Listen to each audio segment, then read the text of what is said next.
পুনৰবাৰ আপোনালোক সকলোকে এটা মিনি ব্লগলৈ স্বাগতম জনাইছোঁ আৰু এতিয়া বাজিছে 1:30 আৰু খাব লৈছোঁ ভাত।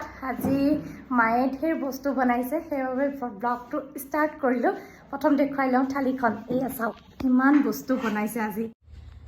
এয়া আছে ভাত, সেইপিনে আছে এয়া পকৰা, এয়া হৈছে কালি বুট মগুৰ পকৰা, সেইপিনে এয়া ভেন্দি, এইপিনে বেঙেনা, সৰু বেঙেনা ঘৰৰ, তাৰপিছত এইপিনে আছে চাটনি, সেয়া আছে পদুনা আৰু কিবা এটা দিছে, এয়া শুকান মাছ, আৰু এইপিনে এইটো তিলৰ চাটনি, এয়া ফ্ৰেঞ্চ ফ্ৰাই, দালি, আৰু এইফালে আছে কঁঠালৰ আচাৰ, আৰু এইটো দিছে আমাৰ কাষৰে চাচি এজনীয়ে জীউৰ কাৰণে বনাই দিছিলে সেইটো, আৰু সেয়াও লৈছোঁ চব। আৰু এতিয়া একদম তৃপ্তিৰে ভাত সাজ খাই লওঁ।